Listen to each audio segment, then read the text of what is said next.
Number 1 PUBG वाली प्रेमिका। कहीं भी नहीं जाऊंगी सर, सच में मैं गला काट दूंगी, जहर खा लूंगी, यहीं मर के दिखाऊंगी, मैं वापस नहीं। जब तक मैं नहीं मर जाऊंगा ना, जब तक इसे नहीं जाने दूंगा मैं। मैट्रिमोनियल एप्स बेकार, डेटिंग एप्स बेकार, ऐसा सच्चा प्यार चाहिए तो पबजी खेलना होगा। इस लव स्टोरी के हीरो हैं इंडिया के सचिन मीना और हीरोइन है पाकिस्तान की सीमा, जो 4 बच्चों की मां है।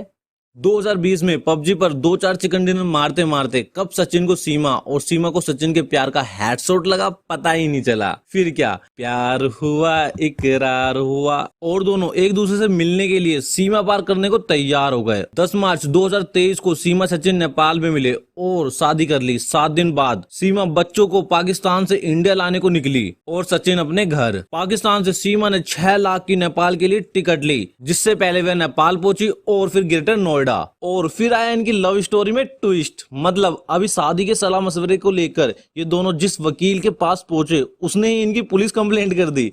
4 जुलाई को अरेस्ट होने और 8 जुलाई को जमानत पर छूटने के बाद अब सचिन सीमा को छोड़ने को तैयार ही नहीं है और सीमा उन्हें भी पाकिस्तान नहीं लौटना। उनके मुताबिक पाकिस्तान में उन्हें मार दिया जाएगा। वापस जाने का तो सोच भी नहीं सकती। और उनके पति वह ऑलरेडी उन्हें जुबानी तलाक दे चुके हैं, और वहीं उनके पति वो अपनी बीवी बच्चों को वापस चाहते हैं। कोई तलाक नहीं है, ये झूठ बोल रहा है, इसको कोई ब्लैकमेल कर रहा है। और वहीं बात सीमा के जासूस होने की, तो इस पर उनका क्या कहना है? तो इस पर उनका कहना है कि वह जासूस नहीं है। आप पर ये आरोप भी लग रहे हैं कि आप पाकिस्तान की जासूस हो सकती हैं।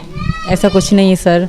हालांकि इस पर अभी भी तगड़ी जांच पड़ताल बाकी है। और आपकी क्या राय है इस बारे में, तो आप कमेंट में बता सकते हैं। नंबर 2 लफड़े के अंदर लफड़ा। न सिर्फ ज्योति ने आलोक को धोखा दिया, मगर उनके आशिक मनीष ने भी उसकी वाइफ को धोखा दिया। और ये ज्योति और मनीष के अफेयर की न्यूज मनीष की वाइफ ने खुद आलोक को दी थी, जिसके बाद आलोक ने ज्योति का पीछा करना शुरू किया और दोनों के अफेयर्स का पर्दा फाश हो गया। वहीं बुंदेलखंड के DIG ने भी मनीष की तरफदारी में कहा कि वह एक अच्छा ऑफिसर है। और दूसरी तरफ अब ज्योति ने ही आलोक के साथ डिवोर्स फाइल कर दिया है और खबरों के हिसाब से आलोक ने धोखे से शादी की थी, क्योंकि ज्योति के पिता का बयान है कि आलोक ने अपने आप को ग्राम पंचायत ऑफिसर के तौर पर पेश किया था और तो और उनके वेडिंग कार्ड में भी वही लिखा हुआ था, मगर असलियत में आलोक एक सफाई कर्मचारी है। मगर अब इन दोनों के केस का असर किस पर? हमारे यहाँ से BPSC बैच में लगभग 93 के आसपास के हस्बैंड आए, सब लेके चल गए एडमिशन। सिर्फ खान सर के बैच में ही नहीं, एक औरत का बयान भी सामने आया है कि उनके पति ने उनकी पढ़ाई रोक दी है।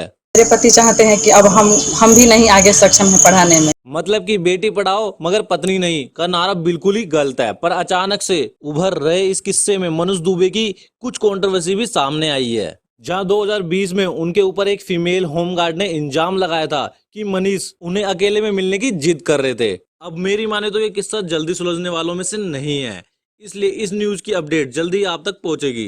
नंबर 3 बॉलीवुड अभी जिंदा है। पहले 600 करोड़ अब 450 करोड़ की मूवी में नजर आएंगे प्रभास।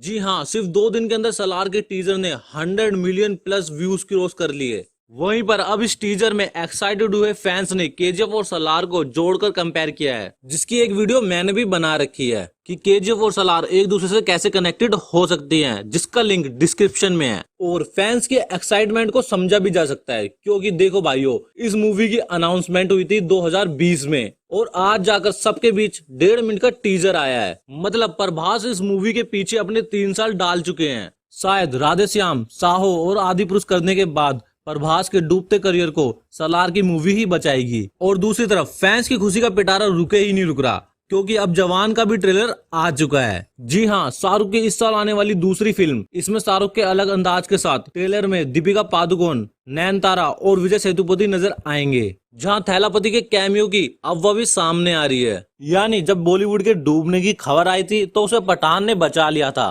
तो क्या आदिपुरुष फेलियर के बाद जवान भी बॉलीवुड के लिए ऐसा ही काम करेगा? जो भी हो, पर फैंस 7 सितंबर का बेसब्री से इंतजार कर रहे हैं। नंबर 4 एस्ट्रा बिग बॉस। अब बिग बॉस 40 करोड़ व्यूज के साथ इंडिया का सबसे ज्यादा देखा गया एंटरटेनमेंट शो बन चुका है और इस जश्न को बरकरार रखने के लिए शो को 2 वीक्स एक्सटेंडेड किया गया है। इसका मेन रीजन पुनीत है या फुकरा इंसान या फिर हमारे भाईजान, क्योंकि पिछले वीकेंड के वार में सलमान खान सिगरेट पीते हुए पाए गए थे। अब इस चक्कर में लोगों ने सलमान को दोगला कहना शुरू कर दिया है, मगर वहीं दूसरी तरफ सायरा सलमान से रिक्वेस्ट करते नजर आए कि उन्हें अब घर से निकलना है, और वही हुआ। अब सायरा बिग बॉस के घर से टाटा गुड बाय हो चुके हैं। लेकिन इसका रीजन गर्मी या फिर उनका डिप्रेशन नहीं था। सूत्रों की माने तो इसकी वजह उनकी फैमिली इमरजेंसी थी। इसके अलावा अविनाश और फलक की भी प्रेम कहानी शुरू हो चुकी है, जहां अविनाश ने अपने प्यार का इजहार कर डाला, लेकिन इसके जवाब में फलक ने कहा कि वो किसी भी रिलेशनशिप को मेंटेन करने की हालत में नहीं है। जहां न सिर्फ इनकी प्रेम कहानी मगर बिग बॉस की नजरों में इनकी सेम गेम खेलने की तरकीब भी सामने आ रही है, जिससे ये लगता है कि आप घर सबके लिए समान है और न सिर्फ अभिषेक को टारगेट किया जा रहा है। इसी घर में अब 2 की जगह 3 वाइल्ड कार्ड एंट्री नजर आएंगी,